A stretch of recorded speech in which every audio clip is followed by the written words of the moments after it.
My name is Lucas, and I've always trusted what I can see, touch, and measure. The world, in my eyes, is a puzzle, one that can be solved with logic, reason, and the scientific method. To me, the idea of faith was a crutch, something people held on to when they couldn't handle the cold, hard truth of reality. Life is random, death is final, and the universe doesn't owe us answers. I wasn't always this resolute, but life has a way of shaping your beliefs. I grew up in a quiet, unassuming household where religion was little more than a passing mention at family gatherings. My parents were hardworking and kind, but discussions of God, heaven, or any kind of afterlife never made it to the dinner table. They weren't opposed to religion, but they certainly didn't promote it either. For the most part, they left me to figure it out for myself. And figure it out I did. At least, I thought I had. Science quickly became my sanctuary, my lens through which I could make sense of the world. The first time I learned about the Big Bang Theory and the processes that form the cosmos, it felt like being let in on the universe's biggest secret.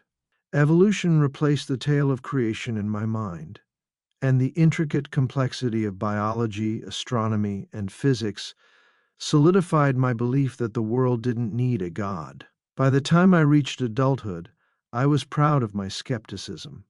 It wasn't just a viewpoint, it was a part of who I was. I read every book I could find by famous atheists, memorized their debates, and relished every opportunity to engage in friendly and sometimes not so friendly debates with believers. But here's the thing, I wasn't cruel, or at least I didn't think I was. I didn't go around starting fights or insulting people's beliefs outright. I saw myself as the voice of reason, the one who could gently guide someone back to reality when they'd wandered too far into myth and superstition. Deep down, though, I pitied them. I assumed they were afraid of the unknown, of death, of their own insignificance, and religion was their safety net. I didn't need a safety net. Life made sense to me. You live, you die, and in between, you do the best you can with what you've got. I had a steady job as an engineer, a good group of friends, and plenty of hobbies to fill my time. I didn't spend a single moment worrying about what would happen after death because I was sure I already knew. Nothing. It's not that I was unhappy, I was content. Life was good, predictable, and within my control. I thought I had all the answers, but looking back now, I can see how small my perspective really was. The day everything changed started out like any other. I got up, went to work, and spent the day troubleshooting problems on the production floor. Nothing exciting, nothing extraordinary. By the time my shift ended, I was exhausted but satisfied. The sky was overcast as I stepped out of the office, the street still damp from an earlier drizzle. I slung my bag over my shoulder, thinking only of the quiet evening ahead. That's when it happened. I was crossing the parking lot, my thoughts already on autopilot, when I heard the sharp blare of a car horn. I turned my head just in time to see a set of headlights bearing down on me impossibly fast. The impact was sudden, brutal, a crushing force that threw me to the ground. Pain shot through my body like fire, and then everything went dark. When I opened my eyes, I was lying on the pavement, rain-soaked concrete pressing against my skin. Distantly, I could hear voices, panicked, urgent. Someone was shouting for an ambulance. My body felt heavy, unresponsive, as though it didn't belong to me anymore. Every movement sent waves of agony coursing through me, and my thoughts were a jumbled, chaotic mess. This is bad, I remember thinking, really bad. The paramedics arrived quickly. I could hear their voices, calm but urgent, as they worked to assess my condition. "Can you hear me? What's your name? What day is it?" Their questions blurred together, their words muffled like they were coming from underwater. I tried to answer, but even forming thoughts felt like swimming through molasses. As they loaded me into the ambulance, I caught a glimpse of the sky through the open doors. It was still gray, still overcast. For the first time in my life, I felt a flicker of something foreign, something I couldn't quite name. Fear? Maybe. But it was deeper than that.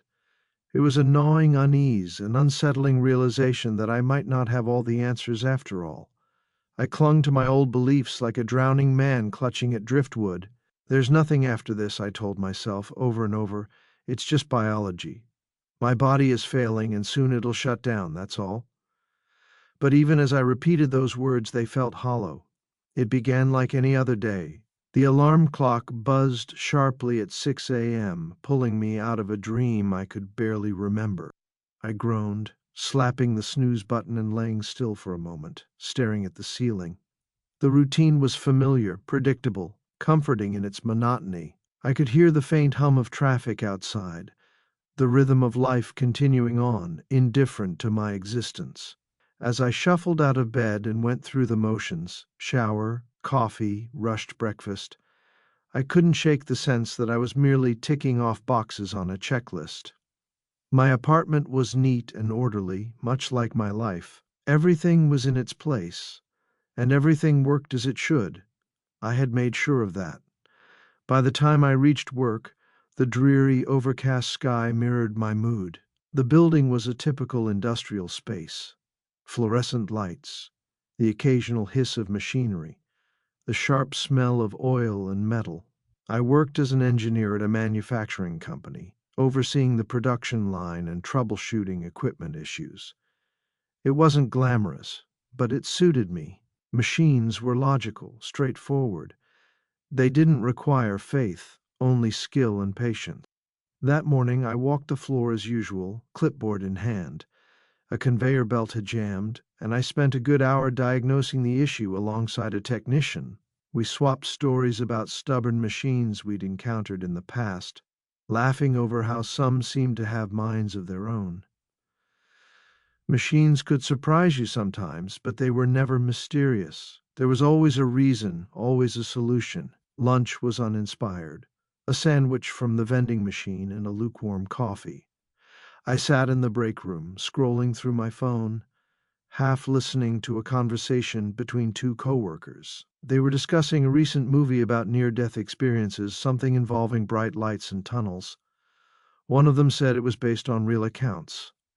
I rolled my eyes internally but didn't join the conversation. The idea seemed absurd. People grasping at straws to avoid the inevitability of death. The rest of the day passed in a blur of small tasks and minor repairs. By 5 p.m. I was ready to leave, my mind already shifting to thoughts of the evening ahead, a quiet dinner, maybe a few episodes of the latest sci-fi series, and then bed. As I stepped outside, the damp air hit me, carrying the scent of recent rain. The streets gleamed under the soft glow of streetlights, puddles reflecting the gray sky above. I adjusted the strap on my bag and began crossing the parking lot, my thoughts on autopilot. That was the moment everything changed. The blaring sound of a car horn jolted me out of my reverie, a sound so sharp and sudden it felt like a physical blow. I turned my head instinctively, just in time to see headlights barreling toward me. Time seemed to stretch and distort, the moments between seeing the car and feeling the impact elongating into an eternity. My feet felt glued to the pavement, my brain unable to process what was happening fast enough to react. The collision was violent, an explosion of pain and force that threw me to the ground. My body slammed against the wet pavement, and for a moment I felt nothing but shock. Then the pain hit, searing, relentless, consuming. It was like every nerve in my body had caught fire. My vision swam, the world spinning around me, and then everything went dark. When I came to, I was lying flat on the pavement, my face pressed against the cold, rain-soaked concrete. I could hear voices around me, urgent, frantic, tinged with fear. Someone was shouting for help, for an ambulance. I tried to move, to speak, but my body felt heavy, unresponsive. The pain was still there, sharp and unyielding, but it was now accompanied by a strange numbness, as if parts of me had already begun to fade. "This is bad," I thought, the words floating in my mind like fragments of a conversation I was barely a part of. The paramedics arrived quickly, their voices calm yet urgent as they assessed my condition. "Can you hear me?" one of them asked. "What's your name?" "Stay with us." The questions blurred together, their voices muffled like they were coming from underwater. I wanted to answer, to tell them I was still here, but forming words felt impossible. As they loaded me onto a stretcher, I caught a glimpse of the sky through the open doors of the ambulance. It was still gray, still unremarkable, yet somehow it felt heavier than before. For the first time in my life, I felt the weight of something I couldn't explain, a flicker of unease, a hint of vulnerability I had spent years ignoring. This is it, I thought. This is how it ends. But even as the thought took hold, a part of me rebelled. No, it couldn't end like this. Not yet. I wasn't ready. The ambulance ride was a blur of flashing lights and muted voices. I could feel myself slipping further and further away, my grip on reality loosening with each passing second. The pain, the voices, the hum of the engine, all of it was fading, replaced by a profound stillness. It was as though I was standing on the edge of something vast and unknowable. "Stay with us," one of the paramedics shouted, their voice cutting through the haze. But their words felt distant, disconnected, as if they were meant for someone else. Then the darkness closed in completely. When I opened my eyes, or at least when I became aware again, I wasn't where I expected to be. I wasn't even sure I was still in my body. The sounds around me were muffled, distant, as though I were underwater. I heard fragmented voices, the paramedics, urgent and strained, but the words seemed irrelevant now. What caught my attention wasn't the commotion or the pain that I had felt moments ago. It was the fact that I could see everything, but not from where I should have been. I was floating, or rather hovering, above the ambulance gurney, looking down at myself. My body was pale, lifeless, a shell I barely recognized.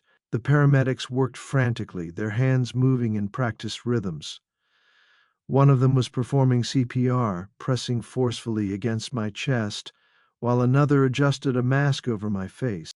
Their urgency should have scared me, but instead I felt calm, detached, like a silent observer watching something I couldn't fully grasp. For a moment, I wondered if this was some kind of dream, a trick of my mind as it fought to process the trauma. But the clarity of what I was experiencing defied explanation. Everything felt sharper than it ever had before. The fluorescent lights inside the ambulance weren't just bright.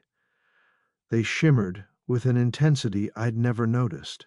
I could make out the tiniest details, the beads of sweat on the paramedics' foreheads, the precise stitching in their uniforms, even the faint scuff marks on the gurney's surface. This wasn't a hallucination. It was something else entirely. I shifted my attention outward, and to my astonishment, the ambulance seemed transparent. I could see through its walls and roof out onto the streets as the vehicle sped down the road. The world outside looked different, sharper, more vibrant. The trees swayed gently in the breeze, their leaves shimmering like emeralds. The overcast sky that had seemed so dreary earlier now felt alive, pulsing with an energy I couldn't explain. And then I saw it. A faint glow in the distance. It wasn't coming from the streetlights or the city skyline. It was something else, something entirely other. The light was soft, warm, and inviting, yet it carried a weight, a presence, that I could feel in the deepest part of myself. I turned back to look at my body, still lying motionless on the gurney. The paramedics hadn't given up. Their determination was clear in every movement. One of them shouted something I couldn't make out, and the other responded quickly. I wanted to call out to them, to tell them I was still here, but no sound came. The glow grew stronger, its pull undeniable. At first, I resisted. I didn't believe in an afterlife, in souls or spirits. What was this light? Where was it leading me? The questions swirled in my mind, but the answers seemed unreachable. Despite my disbelief, I couldn't deny what I was experiencing. Slowly, I felt myself being drawn toward the light, as though gravity itself had shifted. It wasn't frightening, not entirely, but it was overwhelming. The closer I got, the more the world I had known faded into the background.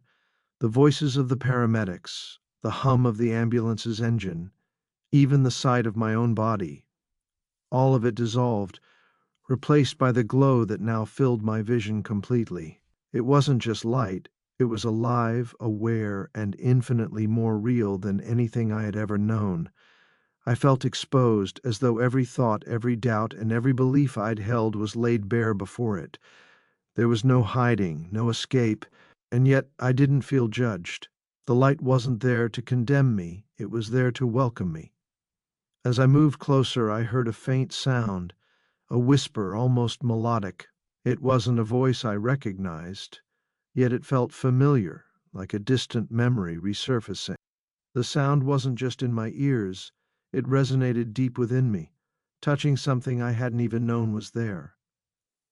The glow became all-encompassing, and with it came a sense of peace so profound that it defied description. The doubts that had defined me, the skepticism I had clung to for so long, they felt small now, insignificant in the face of this vast, undeniable presence. And just as I was about to surrender to it completely, I felt a shift. The light grew brighter, and for the first time I sensed that this was only the beginning. When I became aware again, I found myself surrounded by an all-encompassing light. It wasn't the harsh artificial glare of the ambulance lights or the dim glow of street lamps. It was something entirely different, something alive. It pulsed and shimmered as though it were breathing, its radiance stretching in every direction without source or limit. The light didn't just illuminate, it enveloped me, wrapping around my being in a way that was simultaneously overwhelming and comforting. The concept of time slipped away. Seconds, minutes, hours. I couldn't tell you how long I floated there, suspended in a state that felt outside the constraints of the physical world. At first, my instincts told me to analyze it, to break it down into something quantifiable. What was it? Where was it coming from? But no matter how I tried to rationalize, I couldn't. The light wasn't something my scientific mind could dissect. It was unlike anything I had ever encountered, and it left me in awe, though I wouldn't admit it to myself just yet. As I observed, I began to feel it, not just as something external, but as a presence. There was no sound, yet it communicated with me in ways I couldn't comprehend. It was as if the light was speaking directly to the deepest parts of my being, bypassing words entirely. My thoughts felt exposed, laid bare before it, and for the first time in my life, I felt truly seen. But this wasn't like a microscope studying me for flaws. It wasn't cold or clinical. It felt compassionate, like the light understood every piece of who I was and didn't condemn me for it. The scientist in me couldn't accept what was happening. This isn't real, I thought. This is just the brain misfiring, a hallucination caused by oxygen deprivation. I clung to those explanations like a life raft, desperate to ground myself in the logic that had always been my foundation. But even as I repeated the words in my mind, they rang hollow, because deep down I knew this was real, real in a way that my life before had never been. The light grew brighter, and suddenly I realized it wasn't alone. There were shapes within it, moving gracefully as if they were part of the light itself. At first they were indistinct, like shadows, but they soon took form. Beings, human-like yet radiant and ethereal, emerged from the glow. They didn't walk or float, they simply existed, effortlessly part of this realm, yet distinct enough for me to see. Their presence was calming, but it also carried a weight I couldn't ignore. I didn't recognize them, but they felt familiar, as though I had always known them, deep in some hidden corner of my soul. They didn't speak, at least not in words. Instead, I felt their thoughts, their emotions, and their purpose. They weren't there to harm or intimidate me. They were there to guide me. The pull of the light grew stronger, like an invisible thread tethered to my very essence. I resisted, though I couldn't tell you why. Maybe it was fear of the unknown, or maybe it was my stubborn refusal to let go of the skepticism that had defined me. What is this? I thought, directing the question not to myself, but to the beings and the light itself. Where am I? There was no direct answer, but a feeling washed over me, one of reassurance. It was as though the light was saying, "You are safe. You are where you're meant to be." That was when I saw it, the tunnel. It appeared ahead of me, stretching into the distance, its walls glowing with the same radiant light. I could feel its pull, stronger now, urging me forward. But I hesitated. I turned my attention back, looking for my body. I expected to find it in the ambulance, surrounded by paramedics. But the scene had changed. I saw my body, still pale and lifeless. But now the paramedics were motionless, frozen mid-action. The world of the living had paused, as if it no longer mattered in the presence of this light. For a moment, I wondered if I could return, if I could dive back into that broken shell and reclaim the life I'd known, but something inside me whispered that I couldn't, at least not yet. I turned toward the tunnel again, its light beckoning me with an intensity that was both inviting and commanding. As I moved closer, I felt a shift within me. My doubts, my skepticism, the armor of logic I'd built around myself, it all began to fall away, piece by piece. I wasn't losing I was being stripped bare of everything that wasn't truly me. And then I heard it. The voice wasn't a sound, not in the way we understand sound. It was a presence, a vibration that resonated through every part of me. It spoke without words, yet I understood it perfectly. "Lucas," it said, addressing me by name, "you are not alone." A surge of emotion welled up in me, so powerful that I felt like I might break apart. I wanted to respond, to ask 1,000 questions, but I couldn't. The voice wasn't asking me to speak, it was asking me to listen. As I moved deeper into the light, visions began to unfold around me. They weren't like memories or dreams, they were more vivid, more immediate. The first vision was of a field, endless and golden, with a warmth that defied description.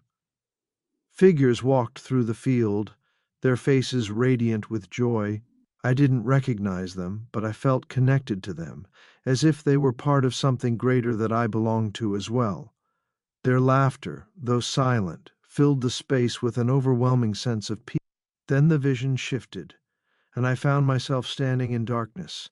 It wasn't empty, it was heavy, suffocating, filled with the echo of cries that pierced through me. Shadows writhed in the distance, indistinct but clearly in torment. The despair in that place was palpable, and for the first time I felt true fear. "This is the consequence of choice," the voice said, reverberating through me. "The light or the shadow. Love or its absence. The path is yours to choose." I wanted to deny it, to argue, but the visions wouldn't let me. They showed me the ripples of my life, the moments I had clung to logic at the expense of love, the times I had dismissed faith with a careless word or a cynical laugh. I saw the faces of people I had influenced without realizing it, a colleague who had once confided in me about their faith, only to turn away after I mocked them, a friend who had doubted their own beliefs because of something I had said. The weight of those moments crushed me. I had always thought my skepticism was harmless, even noble, but now I saw how it had affected others, how it had contributed to the shadows. The voice spoke again, softer this time. "Lucas, the light has always been there. You've always been welcome." Tears I didn't know I had began to flow, and for the first time I felt something I hadn't allowed myself to feel in years. Hope. I turned toward the light, the tunnel stretching out before me. I didn't have answers, not yet, but I knew one thing for certain. I wasn't walking this path alone. The light consumed everything. Its brightness was overwhelming, yet it didn't hurt. There was no sensation of burning or blindness, only warmth and clarity. It wrapped around me completely, and for a moment I felt as though I had ceased to exist as myself. There was no Lucas, no body, no thoughts, only the presence of the light, immense and infinite. But then, slowly, awareness returned. I was still Lucas, though changed somehow. My perception had expanded. I could feel emotions, memories, and truths that weren't just mine. They belonged to the light itself. It was a presence, alive and unyielding, filled with a power and purpose that defied comprehension. And then, from the center of the light, a figure emerged. At first it was indistinct, more of a silhouette than a person, but as it drew closer, it became clearer, and I felt my breath, or what would have been breath in the physical world, catch. The figure was human-like in form, but radiant, its edges shimmering like the light itself. Every movement was fluid, purposeful, as if time and space bent to its will. When I saw its face, I knew who it was, though I had never believed in him. It was Jesus. I stood frozen, overwhelmed by a cascade of emotions I couldn't process. Disbelief, awe, confusion, fear. My mind raced to catch up, searching for some rational explanation. Was this a trick? A dream? My brain's last desperate effort to make sense of the unknown? "Lucas," he said, his voice calm yet powerful. It wasn't just a sound. It resonated within me, echoing through every part of my being. "Do not be afraid." His presence carried a weight I had never encountered before. It wasn't oppressive, but it was undeniable. He wasn't just standing before me. He was everywhere, in everything. The light seemed to emanate from him, and the warmth I felt wasn't just physical. It was emotional, spiritual. I don't understand," I stammered, the words feeling small and insignificant in the vastness of his presence. "You will," he replied, his tone gentle yet firm. "But first, you must let go of the doubts that bind you." I didn't know how to respond. For most of my life, I had dismissed the very idea of him, relegating it to the realm of myths and stories. And yet, here he was, as real as anything I had ever known. "What is this?" I finally asked, my voice trembling. "What's happening to me?" "This is the truth," he said, stepping close. "The truth you have sought, even when you didn't realize it. The truth you have denied, even when it was right before you." I wanted to argue, to push back against his words, but I couldn't. Not here. Not now. The light around us seemed to pulse in time with his presence, each wave of radiance filling me with an emotion I couldn't name. "You think you know the world," he continued, his gaze piercing yet compassionate. "You think you understand life, death, and the nature of existence. But your understanding is limited, Lucas. It is bound by what you can see and measure. True understanding goes beyond those limits." I shook my head, struggling to hold on to the foundation of logic and reason I had built my life upon. I've always believed in science, in facts, faith. It's just—" I trailed off, unable to finish the sentence under his unwavering gaze. "It is not faith that you fear," he said, his voice softening. "It is surrender. You fear letting go of control, of admitting that there is more to existence than what you can explain." The words struck a chord deep within me, a truth I had long avoided. He was right. I had always prided myself on being in control, on understanding the world through reason and evidence. To admit that there was something beyond that, something I couldn't quantify or prove, felt like stepping into a void. "Why me?" I asked, the question slipping out before I could stop it. "Why show this to me?" "Because you are ready," he replied simply. "Ready to see, ready to change." I wanted to deny it, to argue that I wasn't ready, that I didn't need to change. But deep down, I knew he was right. My life, for all its logic and predictability, had been missing something, something I couldn't name until now. "You have spent your life searching for answers," he continued, "and now you stand before the ultimate truth. The question is not whether you will believe it, Lucas. The question is what you will do with it." The light around us began to shift, and suddenly surrounded by visions. Scenes from my own life played out before me, each one vivid and raw. I saw myself as a child, rolling my eyes at my grandparents when they prayed before a meal. I saw myself as a teenager mocking a classmate for their faith. I saw myself as an adult dismissing a colleague's spiritual beliefs with a sarcastic comment. But the visions didn't stop there. I saw the ripples of those moments, the hurt in my classmates' eyes, the quiet disappointment in my grandparents, the doubt that my colleague carried long after our conversation. "You have used your words to tear down," Jesus said, his tone neither accusatory nor forgiving, but factual. "But what have you built, Lucas? What have you left behind?" I had no answer. The truth was painful, undeniable. I had spent my life rejecting the beliefs of others, but I had never considered the impact of my words, the consequences of my disbelief. "You have been given a gift," he said, his voice steady. "The gift of choice. What you do with it is up to you." The visions faded, and the light around us grew brighter, more intense. I felt as though I were standing at the edge of something vast and unknowable, a crossroads between the life I had known and something entirely new. "I don't know if I can," I admitted, my voice barely audible. "I don't know if I'm strong enough to change." "You are not alone," he said, placing a hand on my shoulder. The warmth of his touch was unlike anything I had ever felt, comforting, reassuring, and profoundly real. "The light is always with you, Lucas. It always has been." Tears filled my eyes as I realized the magnitude of what he was saying. For so long I had dismissed the idea of a higher power, of anything beyond the physical world. But now, standing here in the presence of Jesus, I couldn't deny the truth any longer.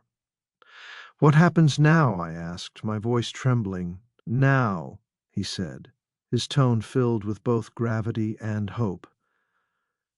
"You begin to truly live." Shifted again, and the warmth that had enveloped me began to recede. I wasn't afraid, but I felt an odd sense of anticipation, as though I was being prepared for something far greater than I could comprehend. The brilliance surrounding me dimmed slightly, revealing a new landscape, one that stretched infinitely in every direction. The first thing I noticed was the colors. They were unlike anything I had ever seen on Earth. Vibrant hues danced across the horizon, shimmering and alive. The fields around me seemed to glow, each blade of grass pulsating with energy. Trees rose high above, their leaves shimmering like precious gems, each one radiating its own unique light. The air itself felt alive, carrying a melody that resonated deep within me, not a sound, but a feeling, as though the place itself was singing. There was no sun, yet everything was bathed in a soft golden glow. The atmosphere carried a peace so profound that it silenced the chaos of my thoughts. Every breath, or whatever part of me was breathing, felt light, free, and full of possibility. As I began to move through this place, I noticed figures in the distance. People, if that's what they were, walked through the fields with expressions of pure joy. Their faces were radiant, not just with happiness but with completeness, as though every question they had ever asked had been answered and every longing fulfilled. I didn't know them, yet I felt connected to them. Their presence wasn't intimidating, it was inviting, as though they had been waiting for me. "This," a voice said, resonating in the air around me, "is the truth of love." I turned, but I couldn't see who had spoken. Yet the voice was familiar, the same one that had addressed me before. It carried a sense of authority and compassion, grounding me in this surreal place. The light began to shift again, and suddenly the vibrancy of the landscape faded. The warmth receded, replaced by a chill that seemed to cut through the very essence of me. The colors dulled and disappeared, and the once radiant air became heavy. The melody was gone. In its place was silence, broken only by distant cries. Anguished, desperate, filled with a sorrow so profound that it resonated through me like a physical pain. The ground beneath me cracked and splintered, its lifeless surface radiating heat. Shadows writhed in the distance, their forms indistinct yet haunting. "What is this?" I asked aloud, my voice trembling. "This is the truth of separation," the voice replied. Figures began to emerge from the shadows, people but twisted and tormented, Their faces were etched with pain, their eyes filled with regret. Some clawed at the air, reaching for something they could no longer find, while others were hunched over, consumed by their despair. The darkness wasn't just around them, it was within them, a suffocating force that seemed to pull them deeper into their torment. I wanted to look away, but I couldn't. The cries were unbearable, yet they felt like a necessary weight, a truth that needed to be seen. This wasn't just suffering, it was the absence of everything I had experienced in the light, the absence of love, peace, and connection. "Why are you showing me this?" I asked, my voice breaking. "Because the choices you make," the voice replied, "lead to one of these realities. Humanity was created for love, for connection, for eternity with God, but many choose to walk away, to deny what is freely given." The words struck a chord deep within me, a truth I couldn't ignore. This wasn't punishment, it was consequence. The absence of love, of truth, of God. It was a torment far greater than anything physical. The shadows continued to writhe, their movements frantic yet hopeless. I could feel their pain, not just as an observer, but as something tangible. It wasn't just physical suffering, it was spiritual, an emptiness that consumed every part of their being. I turned back to the voice, desperate for answer. "What am I supposed to do with this? Why me?" "Because you have been given a choice," the voice said, its tone both comforting and firm. "You have sought answers, even if you didn't realize it. Now you have seen the truth, and it is up to you to share it." The words echoed in my mind, filling me with a sense of purpose I didn't understand. I had spent my life denying everything this voice represented, yet now I couldn't deny the truth I had seen. The darkness began to fade, and the warmth of the light returned. I was back in the vibrant landscape, surrounded by the peace and beauty I had seen earlier. But now it felt different. Not just a place, but a promise. "This," the voice said, "is what awaits those who seek truth, who walk in love and faith." I looked around, taking in the overwhelming beauty, the radiant faces of the figures who moved through the fields, the love that seemed to permeate every part of this place. I wanted to stay, to remain in this perfection but deep down I knew I couldn't. Not yet. The light began to shift again, growing brighter and more intense. I felt myself being pulled away, back toward the world I had left behind. Panic rose within me. I wasn't ready to leave, to face the reality of what I had just experienced. "Wait," I cried out, my voice trembling. "I don't know what to do." The voice responded, steady and reassuring. "You will know. The truth is within you now. Go and share what you have seen." Before I could respond, the light consumed everything, and I felt myself being pulled back into the world I thought I had left behind.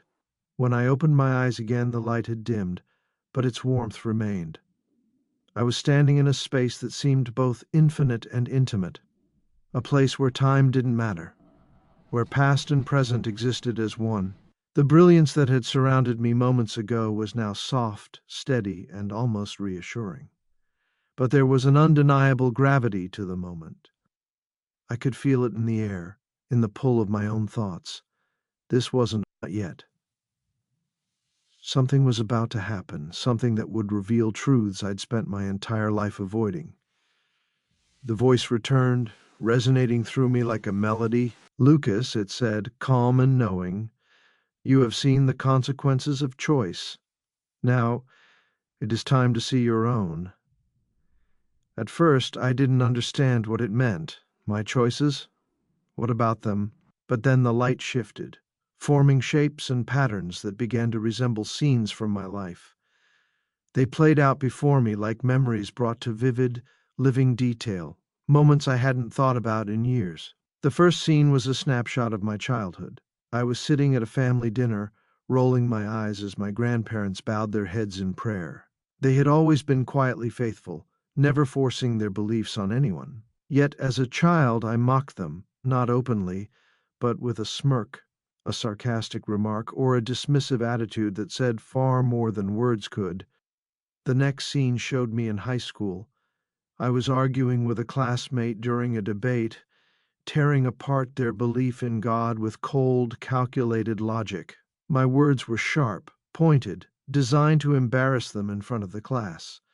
I saw their face, the hurt, the doubt, and felt a pang of regret that I hadn't allowed myself to feel back then. More scenes unfolded, each one building on the last. I saw myself as a young adult, dismissing a colleague's faith with a flippant comment. I saw friendships strained by my refusal to engage with anything that challenged my worldview. I saw strangers I'd met briefly, people who had shared small pieces of their beliefs, only to be met with condescension or pity. And then the scenes shifted. I was no longer the focus. Instead, I saw the consequences of those moments, the ripples my choices had created. I watched as my classmate began to question their own confidence, shaken by my words. I saw my grandparents' quiet disappointment, their prayers for me carrying a weight I hadn't understood until now. I saw my colleague turning away from their own spiritual exploration, discouraged by my dismissiveness. These weren't just memories, they were truths. They showed me the impact of my disbelief, not just on myself, but on others. I had always thought my skepticism was harmless, even noble, but now I could see how it had affected the people around me, how it had contributed to their struggles, their doubts, their pain. "You have used your words to tear down," the voice said, breaking the silence. "But what have you built, Lucas? What have you left behind?" The question hung in the air, heavy and unyielding. I wanted to answer, to defend myself, but I couldn't. The truth was undeniable. I hadn't built anything. I had spent my life dismantling beliefs, but I had never considered the consequences. I had never offered anything in return. Tears welled up in my eyes as the weight of my actions settled over me. I had prided myself on my intellect, my ability to debate and reason. Now, faced with the undeniable consequences of my choices, I felt small.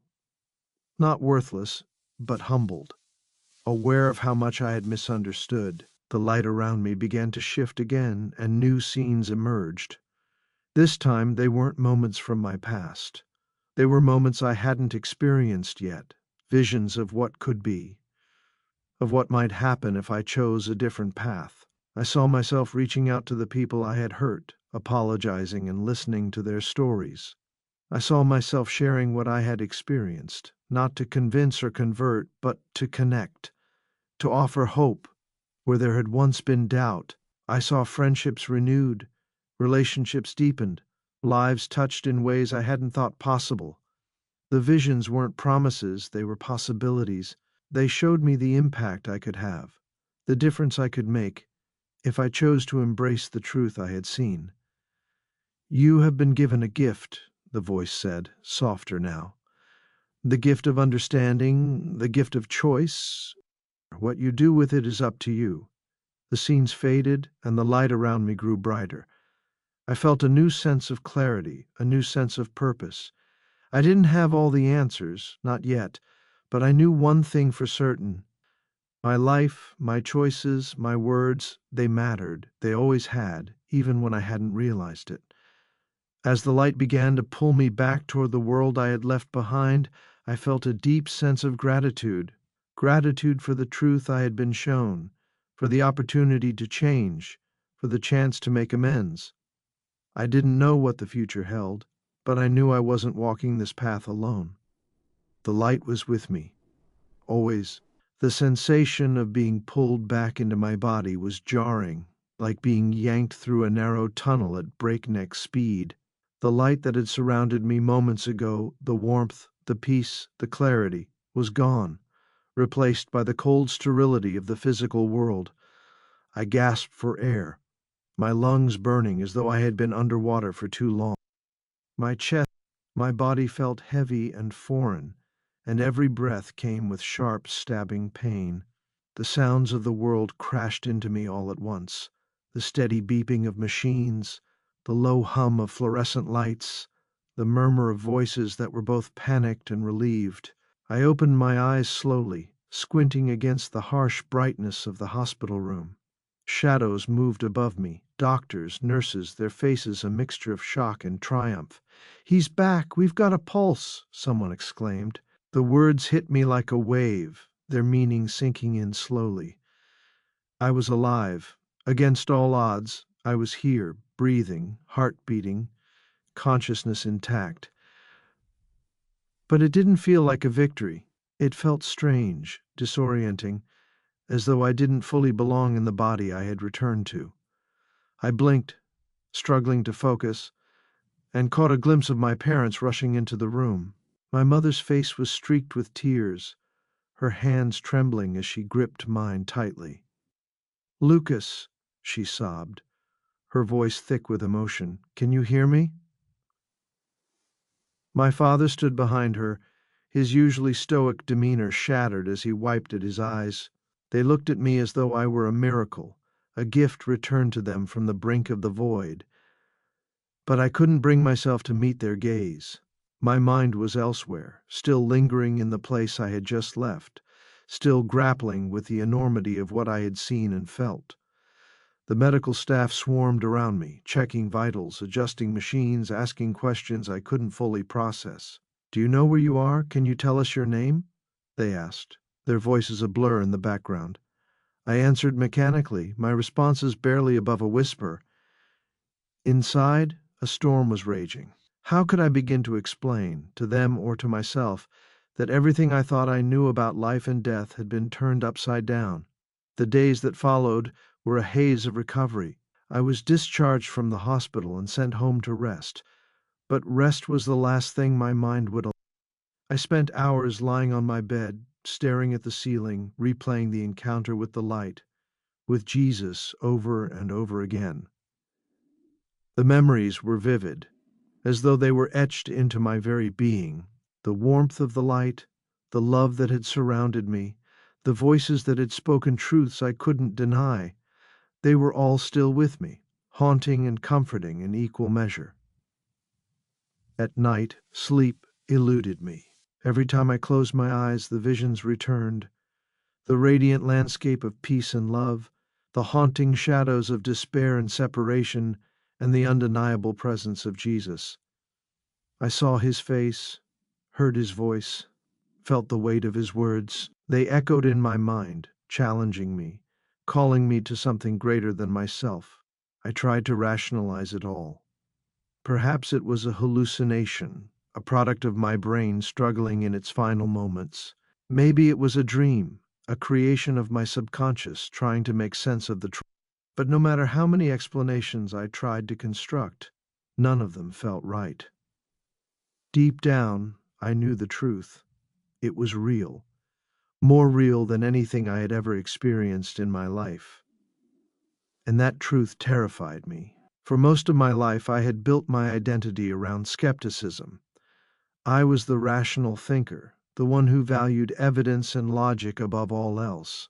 Faith, spirituality, the idea of an afterlife, they were concepts I had dismissed with confidence, even arrogance. But now, faced with the reality of what I had seen and felt, I realized how small my understanding had been. The walls I had built around myself, the beliefs I had clung to so tightly, they had crumbled in the face of the truth. I avoided phone calls and messages from friends. I couldn't bear to hear their voices, couldn't face their questions or their doubt. How could I explain something so profound, so life-altering, when I could barely comprehend it myself? I felt adrift, caught between the life I had known and the new reality I couldn't yet fully embrace. As I sat in the dim light of my apartment, lost in thought, there was a knock at the door. It was my sister, Sarah. She had always been the heart of our family, the one who brought warmth and light wherever she went. When she saw me sitting in the dark, curtains drawn, a half-eaten meal cold on the table, her face filled with concern. "Lucas," she said softly, sitting down beside me. "What's going on?" "You're scaring me." I looked at her, seeing the worry in her eyes, and for a moment I considered brushing her off, pretending everything was fine. But the weight of solitude was too heavy to bear. I took a deep breath and began to speak. I told her everything: the accident, the out-of-body experience, the encounter with Jesus, the visions of heaven and hell, the truths I had been shown. As the words spilled out, tears I didn't know I was holding back began to flow. Sarah listened intently, never interrupting, her expression a mixture of shock and empathy. When I finished, there was a long silence. She reached out and took my hand. "I believe you," she said simply. Her words were a lifeline. "You do?" I whispered, my voice barely audible. She nodded. "I don't understand it all, but I can see how much it's affected you, and I know you wouldn't make something like this up. I want to help you, Lucas." With her support, I found the courage to take the next step. She encouraged me to reach out to someone who might understand, someone who could guide me. I contacted a local church and arranged a meeting with Pastor Michael. Walking into his office felt surreal, as though I didn't belong there, but he greeted me warmly, his eyes reflecting compassion and understanding. As I recounted my story once more, he listened without judgment, his expression thoughtful. "Experiences like yours are profound," he said gently. "They challenge us, shake us to our core, but they can also be the start of something beautiful." I began attending services, cautiously at first. The hymns, the prayers, the sense of community. It was all new to me, and I wasn't sure if I belonged. But instead of feeling out of place, I found a strange sense of peace, a sense of belonging I hadn't expected. The teachings of Jesus, which I had once dismissed as fairy tales, resonated deeply now. Love, forgiveness, redemption weren't just words anymore. They were possibilities. Telling my friends was another hurdle. Some reacted with skepticism, others with outright disbelief. "You've changed, man," my friend Mark said during a tense conversation. "This isn't like you." "You're right," I replied. "It's not. But maybe that's a good thing." Not all reactions were negative. Some friends were curious, open-minded. "Tell me more," one of them said. "I'm not saying I believe it, but I'm interested." Slowly I began to rebuild my life, not as the person I had been, but as someone new. Someone who had seen the light, both literally and figuratively, and who was determined to live differently. My relationship deepened in ways I hadn't expected. Conversations with my parents, once surface level and safe, became meaningful and profound. We talked about faith, purpose, and the afterlife, topics we had never dared to explore before. One evening, as we sat around the dinner table, my father cleared his throat. "I'm proud of you, Lucas," he said quietly. I looked at him, surprised. "For what?" "For having the courage to seek the truth," he replied. "It's not easy to question everything you've known." His words struck a chord. The journey was far from over, but I realized then that it was a journey worth taking. Embracing faith didn't mean abandoning reason. It meant opening myself to realities beyond my understanding, to truths that couldn't be measured or quantified but were no less real. Returning to the world felt like waking up after a long, vivid dream. Only this wasn't a dream.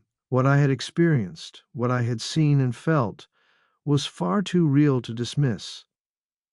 I stepped into the routines of daily life again. The question lingered: how was I supposed to live with this truth? How could I carry it, share it, and make it part of me? The first days were tentative, marked by quiet reflection and overwhelming emotion. I moved through life slowly, carefully, as though trying not to disturb something fragile inside me.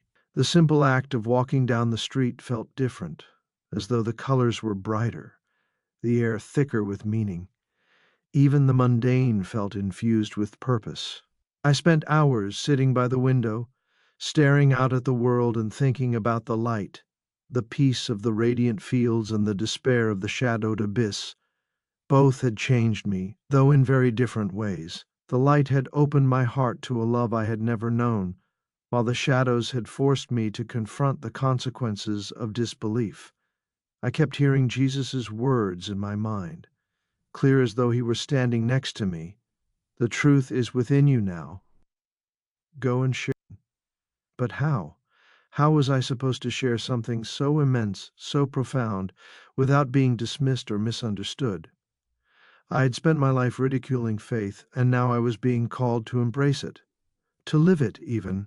I began to talk to Sarah more.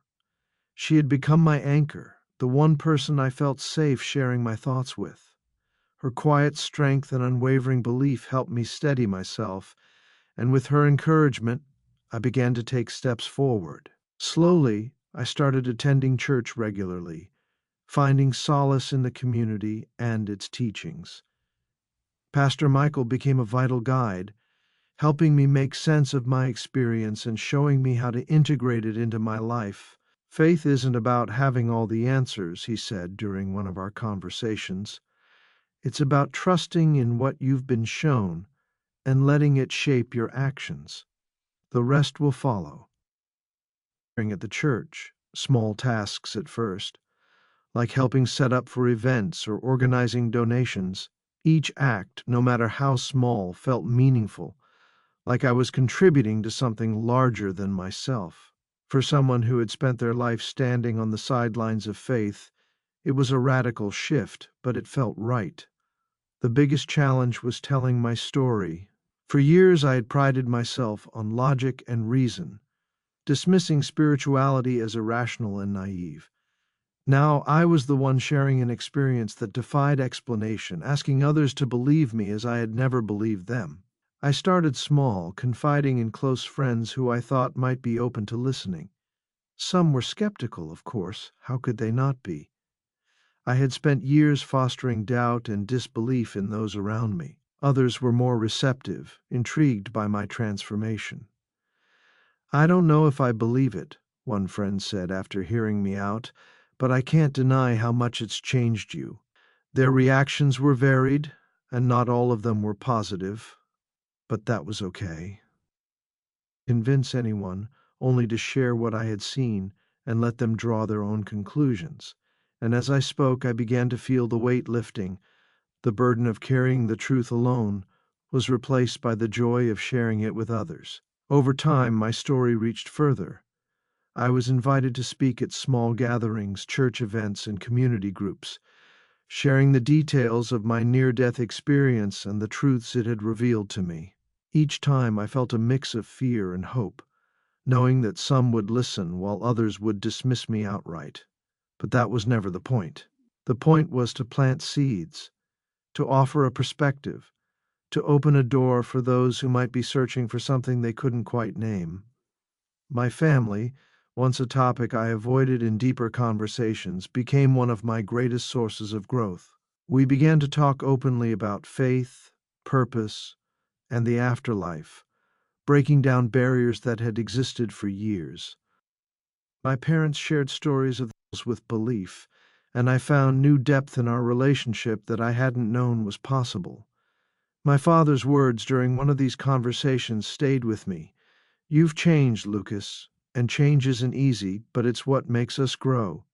He was right. Change was never easy, but it was necessary, and it was beautiful. I found a new sense of purpose in every aspect of my life: work, relationships, even the way I spent my free time.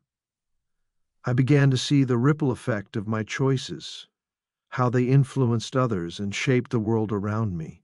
The lessons I had learned during my journey were no longer abstract, they were woven into the fabric of my life. One day, as I stood by the edge of a lake, watching the ripples spread across the water, I realized something profound. The light wasn't just something I had experienced. It was something I carried within me, something that connected me to everyone and everything. It wasn't about being perfect or having all the answers. It was love, with purpose, and with the courage to seek truth. Jesus' words echoed in my mind again, not as a command, but as an invitation. The truth is within you now. Go and share what you have seen, and I did.